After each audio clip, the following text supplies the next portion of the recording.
Today's Cloudcast is sponsored by DigitalOcean. DigitalOcean offers the simplest, most developer-friendly public cloud platform. It's optimized to make managing and scaling apps easy with an intuitive API, multiple storage options, integrated firewalls, load balancers, and more. From predictable pricing to flexible configurations to world-class support, you'll get access to all the infrastructure services you need to grow. Plus, DigitalOcean's community provides over 2,000 tutorials to help you stay up to date with the latest open source software, languages, and frameworks. So get started today on DigitalOcean with a free $100 credit at do.co/cloudcast. That's do.co/cloudcast. Cloudcast Media presents from the massive studios in Raleigh, North Carolina. This is the Cloudcast with Aaron Delp and Brian Gracely, bringing you the best of cloud computing from around the world. Good morning, good evening, wherever you are, and welcome back to the Cloudcast. We're coming to you live from the Cloudcast studios here in Raleigh, and this is the big one. This is officially show 400, but this is, if you've listened to the last one, this is a bit of a journey, if you will, right? We're doing 4 for 400. Yeah. And the idea here is we're just going to kind of look back here. Instead of cloud news, we're going to look back and talk about some of the trends that we've seen in some of these, honestly pretty entertaining at time snapshots, right? And this one is all about finances.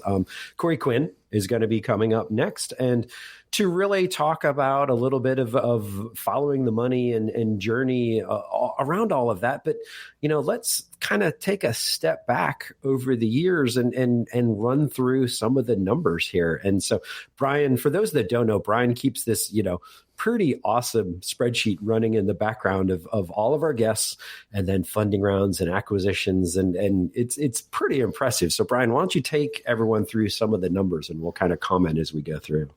Yeah, it became this hobby once some of the guests on our show would, they'd come on our show and then they would get rounds of funding and we thought, oh, that's kind of cool. Like, maybe we were a small part of that. Obviously, we weren't doing anything to help these folks. So we started keeping track of it. And then the first company got acquired and then a second company got acquired. And we were like, oh, this is kind of cool. And what we noticed was we were actually a little bit better than most venture capitalists at picking early companies, identifying companies to have on the show, and then there being some sort of return on them. So I think, we've now had 400 shows. We've had 40 companies get acquired, so 1 in 10. I think we've had about $4.5 billion in VC funding that have gone into our companies. $54 billion in acquisitions have come out of those companies. Now, those are a little bit skewed. There's a sort of a top 10 of companies. The IBM Red Hat one was, $34 billion of that. So that really skews it. Microsoft buying GitHub was $7.5 billion, and EMC buying Virtustream was $1.2 billion. But, that's been pretty cool. It's always kind of I've kept it kind of ongoing because in the back of my mind, I feel like I could always go to, some CIO or CTO who goes, you don't know what you're talking about. And I go, well, yeah, I think we have just as good a track record as a lot of the VCs out there. So, take it for what it's worth. That's right. And hey, and for any of the VCs out there listening, because we know a couple do, if you ever want anybody to, accept a position remotely, of course, as a partner, we're willing to talk. Or just take us for a ride on your yacht. We're open to that too. That's right. But podcasting doesn't buy you a yacht. No, small dinghies at best. Yeah, it's been interesting to watch the VC funding. I think we've kind of paid attention to it for a number of reasons. Partially, I think it helps us, kind of know where to track the show, right? What trends are real, what trends aren't real. I think we've looked at some things we've watched. The other thing that's sort of interesting for us to watch is it gives us a sense of when the valuations are lower, the trends are fairly early. Sometimes when some of the valuations are really high, we're seeing companies that are making buys at very, very large prices that, in some cases may have been sort of a panic move or try and buy their way back into a market. Somebody like EMC buying Virtustream, being way behind in cloud, buying that, kind of a panic move or maybe an overbuy. You look at Microsoft buying GitHub, maybe a massively important strategic buy to get all those developer mind share. So, we've always tried to figure out how to make sense of this stuff and track it and so forth. And, we've had a number of shows that have talked about it. Folks like JJ have been on, he introduced this whole, open source software revenue index that he keeps at oss.cash. So we'll put a link to. So it's been fun for us to not only learn a lot about these technologies, but also sort of, follow the money and see where it makes sense and see if it would help us predict a little bit about where the future was going. Yeah, absolutely. And the other thing that I would just add to that as well is it's really interesting because, we do kind of, talk back and forth about this, and we kind of go, okay, that, this person got funding or this person got acquired. And, we like to look into the crystal ball and kind of go, okay, who's next? Or based off of that, maybe this will happen. And, it is at times, again, just like the last one, throwback to a super old show. Once upon a time, we did the fantasy draft. Oh, yeah. And I mean, I think we only ever did it once. But it was, it was fun. But I also admit too, there was just a ton of startups out there, and there was a ton of money out there to where there was a board big enough to where you could hold something like that. Like, honestly, I think we would struggle to even put together a fantasy draft just because of the amount of players and the amount of funding. Even though the money has gone up, the number of players, I don't think necessarily has, which has also been a trend. Yeah, I mean, you look at, we always used to play this game where, when AWS reInvent would roll around, we would look at, the companies that were, new and emerging sort of SaaS type of services or whatever. And it was like, which one of those are going to get picked off? And now you look at Amazon. Amazon's got 100 different services. I think that is sort of part of why we say, well, maybe there are not as many companies that you'd necessarily pick from. I think the other big trend that I've been kind of watching, and I've been trying to include this in some of the Cloud News of the Week stuff, is I can connect the dots for people, is, we're seeing more cross-industry acquisitions, cross-industry partnerships. And in some cases, these, start off as being, within an industry. So for example, like CVS, the drugstore pharmacy, bought Aetna, the insurance company, which was sort of like, okay, let's consolidate this broader supply chain. But then you see those companies maybe making a partnership with a Microsoft or an AWS around, healthcare analytics or something. And so I think those are going to be things that we're going to kind of follow on the show going forward, is less about just, funding for a technology startup, and more like, okay, let's help folks connect the dots between this industry trend in a specific vertical with this other thing. What's the supply chain look like? What do these partnerships look like? And the partnerships have been really, really big. Tens of billions of dollars types of things. Yep. And it's, it goes back to, again, the theme that we have with Corey coming up. It's all about following the money. And we've been, we've even kind of said that, either publicly or behind the scenes for as long as this podcast has been around. That is the easiest way to see some of these emerging trends and watch things develop them. And so with that, I'll kind of close us out here. Corey is going to be coming up right after this, and we're really, really looking forward to his insights. Yep. Today's show is sponsored by Snowflake, the only data warehouse built for the cloud. Today, organizations need the agility that rapid data insights bring to stay a step ahead of the competition. With Snowflake, you can instantly and infinitely scale your data warehouse with the touch of a button, delivering deep insights at any time for all your users. So start your journey today towards data-driven decision-making by going to snowflake.com/cloudcast. That's snowflake.com/cloudcast. And we're back, and we are kind of about a quarter of the way, halfway through our 4 for 400 series as we, cross the 400 mark. And, we thought, as we talked about in the opening with Aaron and I, we're really going to focus this show on sort of follow the money. And we've been talking about that, how the cloud's evolved over the last 6, 7, 8 years. And we thought, if we're going to really dive into this, let's go and get the person who's really become maybe the most visible and well-known person about following the money. Great to have Corey Quinn, cloud economist, Quinny Pig, back on the show. Corey, great to have you back. It's great to be back. Thanks for having me. It's one of these things when you do podcasts and you end up doing them a lot, you feel like you talked to somebody just recently, and we looked and we said, man, it's been over a year since we had you on the show. At the time, we were really fascinated in all the stuff you were doing when last week in AWS was just coming out as a newsletter, and you are all over the place now. You're doing the newsletter. Obviously, you're still the cloud economist. Helping people with bills has exploded. You've got a great podcast going on. Give folks a sense if they might have missed that show. Shame on them. Who are you? What are you working on? And what are all the things you're about? Sure. The newsletter is a thing that almost everyone's aware of. It winds up gathering all the news from Amazon's cloud ecosystem, strips out the parts I don't find personally interesting, and then makes fun of whatever's left. That sort of ties in occasionally with Twitter, where I live tweet various stream of consciousness style things, various cloud provider events. And that's all fun, entertaining. It's great to go and tell stories about what I'm up to. But mostly what I do on a day-to-day basis is I go into large companies and help them understand and reduce what they're spending on AWS, which is what I spend the majority of my time on, but also the thing I generally find myself talking about in public the least for very obvious reasons. Interesting. So, we were doing some recaps of the show here, and we were kind of, looking back on things, and, now AWS is part of, it's part of the vernacular. It's part of everybody's day in the life, and they kind of compare them to them. And we went back and we said, well, when the show got started, they were less than $1 billion company. They're now, greater than a $30 billion company. So obviously people are spending money on AWS, and there's lots of headlines these days. How much does Apple spend, or Lyft, or whoever? But for just your regular day-to-day customers, you're not Apple, you're not Lyft, kind of walk us through, the kind of how you help, not so much how you help people, but like, what is your life once you start just using the public cloud? What does your spend look like? What does your understanding of the bill look like? Kind of what is the world of being all in on public cloud, especially from a spending perspective? The answer, and it's surprisingly unhelpful, is that it depends. My production environment in AWS costs me about $30 a month. My clients, in aggregate, spend about $1 billion a year. And there's an entire spectrum in between those two worlds, and most of us fall onto that. There are at least reportedly outliers in both directions, but I tend to smile, nod, and move on. The way that I tend to see it is that it just depends on, first, what the business's goal is and how they came to the cloud. Were they born in the cloud and it just sort of grew and suddenly their business catches fire and now the bill is monstrous? Are they migrating from previous on-premises data centers into a more cloudy environment? Are they doing a lift and shift? Did the shift not work out nearly as well as everyone always says it would when they're selling something?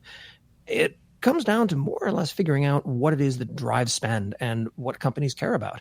For example, a number of customers don't actually care about what they're spending in terms of dollars and cents. They care much more about the fact that they don't know how to predict it on a month-to-month basis. And it turns out that people in finance care more about predictability than they do actual dollars and cents in most cases. And for these businesses, that's very often the right answer.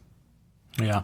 I'm curious about that because I know at one point in time, so Amazon, you can buy a whole lot of different ways. You can buy it on demand. You can buy it spot and other things. And we've seen some other cloud providers like Google, at least at one point in time, said, we're going to get creative. We're going to do this thing where, the more you use, the lower your prices get. You don't have to think about that. Like, are there different sort of personas of people who have to deal with the bill? Obviously, if I'm a developer, people are telling me to write code. If I'm a project manager, like you said, I want to be able to project things and predict things. And like, how do the different personas you find kind of interact with that bill? Because obviously, like you said, predictability is a big deal for some, but for others, they're like, look, not my problem, dude. How do you deal with all those different perspectives? Mostly with a series of meetings and conversations. I joke sometimes it feels more like it's group therapy about the AWS bill than it is anything that involves technical wizardry. But very often you'll find that the person who gets the bill in finance sees an enormous bill from Amazon, possibly has a heart attack, and when that's finished, wonders how many books engineering is buying. They have conversations with people and come to find out that the engineer's spinning up a bunch of stuff and forgetting to turn them off, because we're all human, we all forget that stuff, has no ability to see the bill themselves. It's organizational distance. It's lack of best practices, lack of guardrails. Companies tend to lend themselves to gross overreactions. It becomes more of a story about cloud governance than it often does about actual technology or even about actual spend. Yeah. There's a whole industry that has spun up over a lot of years of kind of consulting companies who help people, manage their Oracle bill. Or actually not so much manage your Oracle bill, but manage how do you negotiate with Oracle. And I'm curious, you're helping people directly with their bill. There are companies who have services that will monitor your billing and stuff like that. Like what is the negotiation sort of standing that goes on between companies and AWS? I mean, is it sort of similar to what they've known with vendors? Is it really different? Or, how do people go about negotiating if price becomes an issue or their bill becomes too big or something? Well, now that those deals are becoming more public and people are aware of them, I'm coming out of the shadows a little bit. I've been helping negotiate those for well over a year for a majority of my clients. The problem becomes less about negotiating even directly with AWS. To be very direct, the contracts themselves are relatively templated and cookie cutter. There's not a lot of variance. unless you measure that variance in years rather than between customer A or customer B. Different discount levers, different commitment to spend. That's easy. But what often it turns out is that internally to a company, there's a lot of misunderstandings. Easy example. If you have your lawyers demanding a custom SLA from AWS, you can go back and forth with that for 6 weeks. And let me spoil that for you. AWS will not grant a custom SLA for anything that I've ever seen. And I've asked. So finding that out early on in the process and letting your attorneys know that that's off the table before you waste months of negotiating time and not getting discounts during those negotiations can speed things up. Conversely, they will bend on specific requirements around indemnification and figuring out what your company wants and what's strategically important versus we want to feel like we're getting a good deal, which, hey, I get it, but that doesn't drive a business outcome. Yeah. Yeah. And so I'm curious, and I don't know if we're far enough into this. You mentioned we're seeing more of these longer term contracts. On one end, you mentioned, well, people don't always necessarily know what they're going to spend. They can't predict it, or things go better than they expected. Their spending goes up. Have you seen any instances yet where people, there's always going to be some traditional purchasing people or people that have purchased from other vendors, and they go, yeah, this 3-year deal, 5-year deal, whatever it is, sounds great. And then maybe after year one, they go, oh, wow, we're really off our projections. Is it something that AWS has been known to come back to if things are way out of whack? Or is it just, hey, man, you should have gotten smarter and negotiated better? I've never yet heard of a story where a customer is way over where they thought they would be and starts screaming for help. And Amazon has not been responsive. No one is on the other side of this issue. No one wants there to be significant waste in cloud.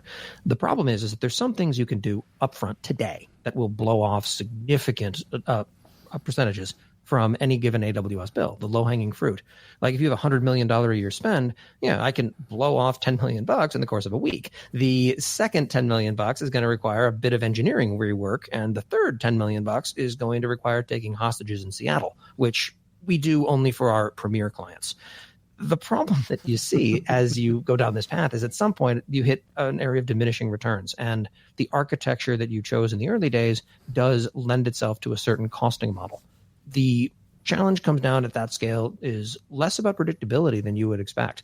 The large variances on a month-to-month basis, it turns out, are a lot smoother once you have a certain baseline level. If I leave something running in my $30 a month account and it costs me $200, that's a huge percentage difference.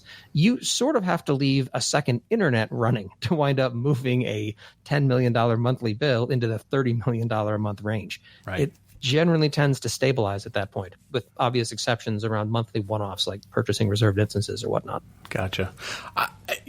Like you mentioned, part of what you're doing is consulting and helping people be efficient with their money. And I have to imagine some of it is more psychologist sort of consulting, right? There's stages of grief, like you said. You get that first bill.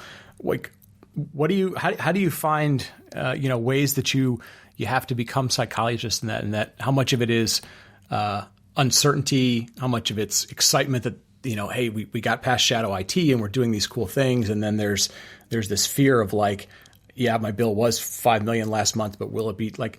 How does that typically sort out with people? And have you found any good tricks to sort of just be educating people to be better prepared for what's coming, or even just plan for things better, not just be surprised?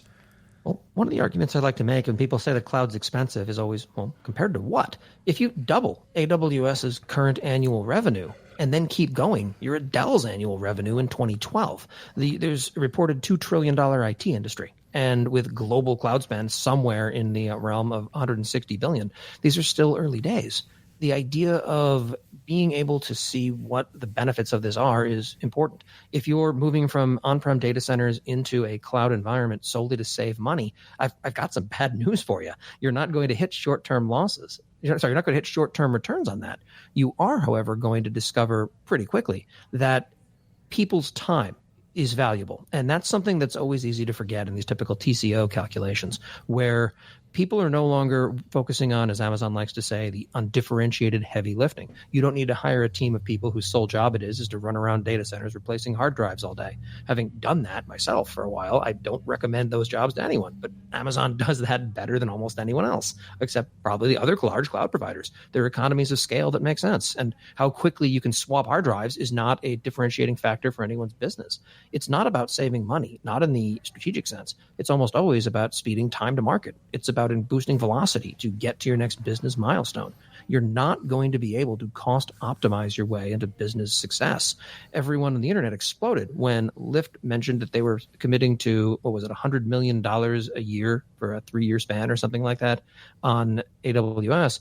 And the instant 2.5-second response on Hacker News was, that's ridiculous. You could cut that money in half if you built your own data centers.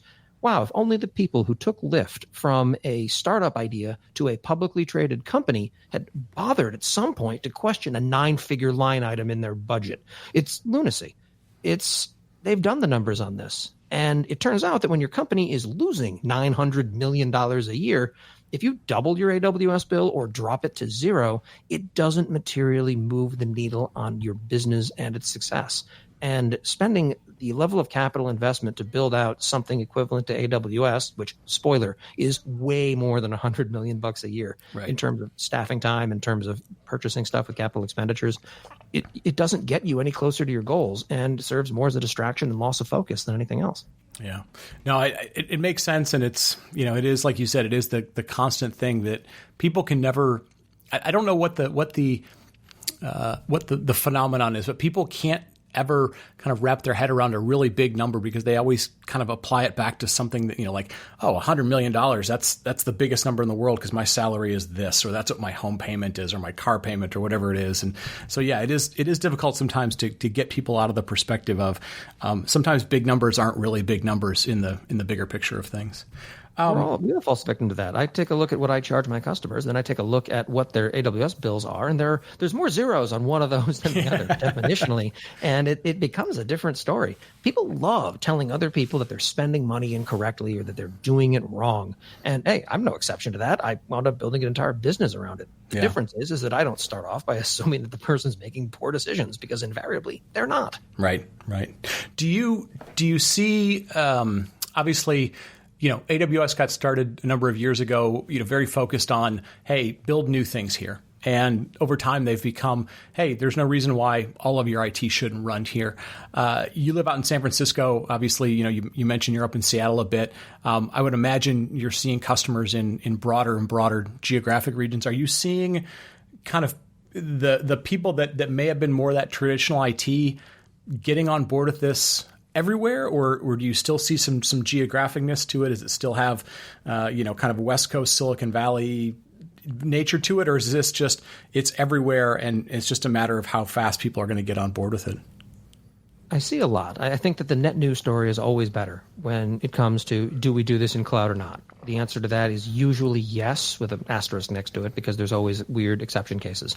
As far as taking an existing investment that is on-prem and investing this and effectively migrating all of that into something new and exciting and different, that requires a little bit more deeper analysis.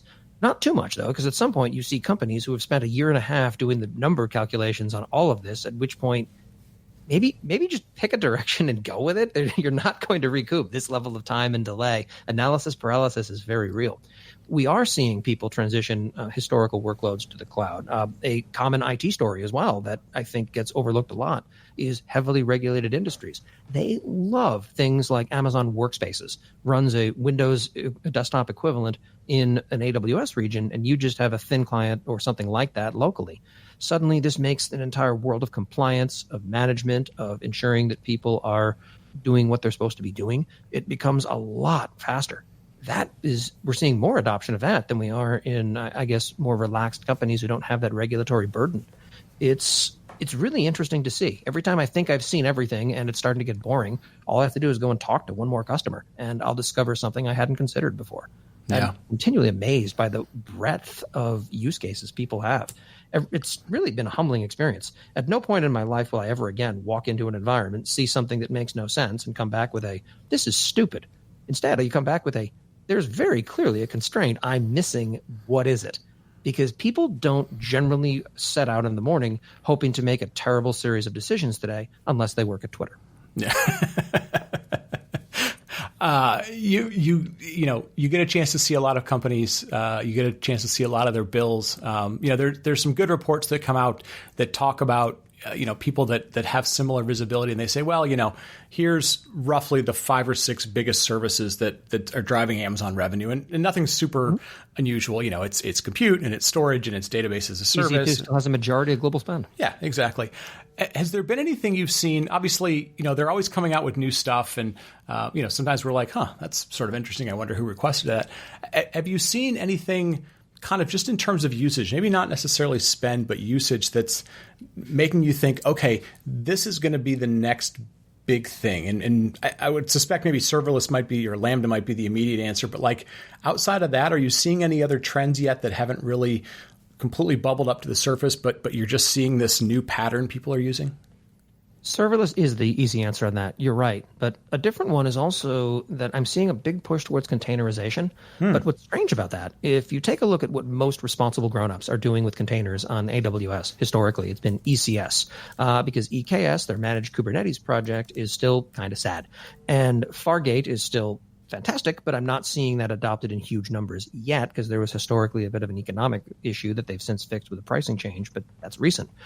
What makes ECS strange, though, is that I see it, but I don't see it, because you're charged for the EC2 instances you run containers on, but if you're not charged for ECS itself, there's a few registry charges here and there that round to zero. That tends to show up only when people go through their bills alphabetically rather than by the big numbers first. And that is something that is fascinating, because from a static analysis of a bill or looking at where the spend goes, you don't see whether or not someone is using a lot of containers or whether they're still just building custom AMIs. If you call it AMI, you're wrong. It winds up turning into a different story where there's a lot of neat things you can do, but you can't tell much about someone's architecture just by looking at the bill, unless there's something hilariously out of band. Gotcha. Well, listen, man, we've covered a bunch of things. As always, we love the insight, and folks, we joke, but Corey runs a great show called Screaming in the Cloud podcast that is really kind of a lot of cloud personalities, but really diving in with a lot of people that are doing very interesting things. So if you ever get sick of this show or you just want another one, go check out Corey's other one. Let me ask you one last thing, and I'll kind of hit you up for some ways for people to pick your brain. You sort of started as being very snarky with AWS. There's also a ton of folks at AWS that love that you point out things to them. Do you ever have this fear that maybe you're kind of going to become Robert Scoble 2.0, or what is your relationship with the AWS folks? Is it this love fest with the teams, or do you have this fear that Andy Jassy or Jeff Bezos is going to come looking for you sort of Saudi style and find out dirt on you? I've got to be very honest and say that I am not entirely sure whether Andy Jassy knows exactly who I am or has no idea who I am. And each possibility is equally terrifying in a different way. But by and large, I found the AWS people to be extremely receptive to customer feedback, always. And that predates me being a loud jerk of the internet. I guess the ethos behind AWS has always been customer obsession. They say that, and I thought it was a corny marketing term for the longest time, and then I started seeing it everywhere I looked. And corny or not, they do at least try to live by what they espouse publicly. The bill, of course, being a whole separate exception case to that. I've been invited to do interesting things with AWS previously. I'm given access for my own podcast to folks that I very honestly have no business speaking to, but they make themselves available out of a excess level of generosity. And I don't think I've ever gotten any negative pushback. I have been asked pointed questions about my criticisms of various services, and I generally don't make criticisms that I can't back up. So that turns very quickly into, what's your problem? Away from that into, you're right. How do we fix that? And those become the interesting, nuanced conversations. I've never been asked to shut up. I've never been asked to stop doing a thing that I'm doing. And for better or worse, that seems to have worked out so far. Very cool. Very cool. It's always. Let me try not to change that before this episode airs. Very cool. It's good to find folks that are accepting of having sense of humor and not, like you said, just want to make things better for folks. Real quick before we go, what's the best way for anybody to, either find out all of your good works or maybe get in touch with you if they want some help in making their financials or economics of cloud better? It all starts at lastweekinaws.com. There's a ridiculous platypus mascot named Billy, who is also our SVP of corporate communications because we make terrible choices. And effectively there are links to all of the various nonsense that I'm involved in. Very, very cool. Folks, we've been trying to bring on a lot of our favorites this week for the 4 and 400 shows. It is great to have Corey back. We hopefully get a chance to talk to him again sooner than a year or however long it's been. Corey, thank you so much for all the time as always. And folks, go check out the stuff he works on, whether it's the newsletter, whether it's the podcast, or if he can help you, make your business better. So with that, folks, we're going to wrap it up. Thank you as always for listening. Thank you for telling a friend, and thank you for rating the show on iTunes or wherever you get your podcast. And with that, we will talk to you next week. Thank you for listening to The Cloudcast. Please visit thecloudcast.net to find more shows, show notes, videos, and everything social media.